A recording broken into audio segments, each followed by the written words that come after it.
작년 8월 21일 국방부 조사본부는 해병대 최상병 사건 재검토 결과를 발표하고 사건을 경찰에 넘겼습니다.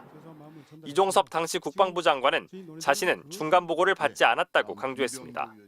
중간 보고 받은 적은 없습니다. 예. 중간 보도 받은 적은 없다? 예. 그런데 발표 나흘 전인 8월 17일 이 전 장관이 조사본부 간부들을 불러 장관실에서 회의를 연 것으로 확인됐습니다. 40분간 열린 회의에는 유재은 법무관리관과 김동혁 검찰단장도 참석했습니다. 유 관리관은 해병대의 초기 수사 당시 장관 지시를 전달했고 김 단장은 경찰에서 최상병 사건을 되찾아왔습니다. 이들은 조사본부와 다른 의견을 낸 것으로 전해졌습니다. 조사본부 관계자는 MBC와의 통화에서 해병대 임성근 1사단장 등 6명을 형사처벌 대상으로 판단해 보고했지만 참석자들은 처벌 대상인지 판단을 빼고 사실관계만 적어야 한다. 2명만 처벌 대상이 확실하다는 입장이었다고 밝혔습니다. 장관이 직접 의견을 제시하진 않았다고 설명했습니다.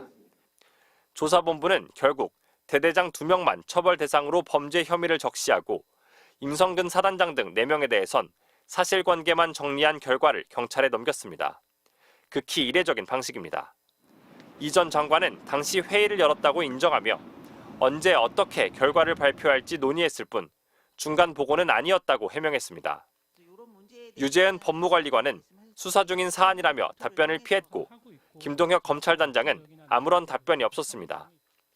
조사본부 관계자는 다른 의견들을 참고해 스스로 결정을 내린 것이라며 외압은 아니었다고 선을 그었습니다.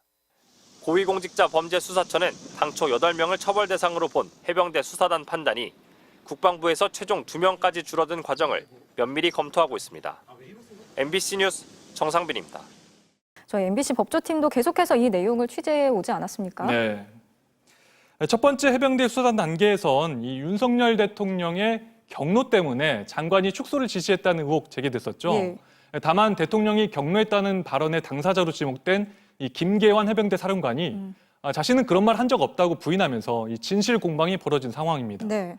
국방부가 이 사건을 되찾아오는 과정에선 대통령실 공직기강비서관실 행정관이 경찰과 국방부 사이 다리가 돼서 미리 이 과정을 조율한 정황이 나왔고요. 예.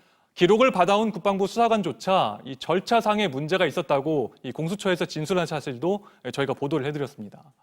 마지막으로 이 국방부의 재검토 과정에서도 장관이 중간 검토에 나섰고 결론을 사전 조율한 정황까지 더 확인이 된 겁니다. 자, 오늘 그 문제 회의에 대해서 보도를 했는데 국방부 간부들이 결론을 특정 방향으로 유도한 건 아닌지 이 부분이 밝혀져야 할 것 같습니다. 맞습니다. 이게 사실 그런 시선을 좀 의식한 듯이 이 장관은 신속하게 조사본부가 잘 정리하라 이렇게만 말했다고 하고요. 네. 그렇다고 해도 장관의 핵심 참모라고 할 수 있죠. 법무관리관 그리고 또 군검찰의 수장인 검찰단장이 의견을 냈는데 조사본부가 정말 참고만 하고 자기 뜻대로 이 독립적으로 결론을 낼 수 있었는가 다소 의문이 드는 대목입니다. 네. 또 당시 조사본부 내부에선 왜 엉뚱한 사고를 우리가 뒷수습해야 하냐 이런 불만도 팽배했던 것으로 파악됐고요. 국방부 간부들과 조사본부 입장이 좀 이렇게 다소 다르다 보니까 2명은 범죄 혐의자로 적고 사단장 등 4명은 기록만이라도 넘기자 이런 일종의 고육지책이 나온 것 아니냐 이렇게 보입니다. 네. 공수처 수사는 아직 초기 단계인데요. 계속 이 외압 의혹과 수사 상황 취재해서 전달해드리도록 하겠습니다. 네, 이렇게 쭉 정리를 해주셨는데 이첩을 보류하고 수사 기록을 회수하고 또 재검토 과정까지 굉장히 이례적인 일이잖아요. 제대로 조사가 이뤄져야 하겠습니다. 나세훈 기자 잘 들었습니다.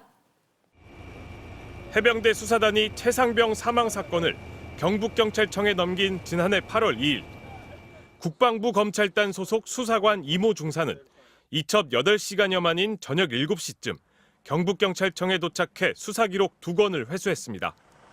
MBC가 확보한 군검찰의 최상병 사건 기록 인수 경과 보고서에 따르면 당시 이 중사는 경북청 수사팀에게 수사 중인 사안이라며 이첩 보류 지시를 어겨서 회수하러 왔다고도 말했고 항명이란 언급도 있었다고 돼 있습니다. 최상병 사망 사건을 조사하는 게 아니라 해병대 박정훈 전 수사단장의 항명죄를 수사한다는 걸 경찰에게도 알렸다는 겁니다.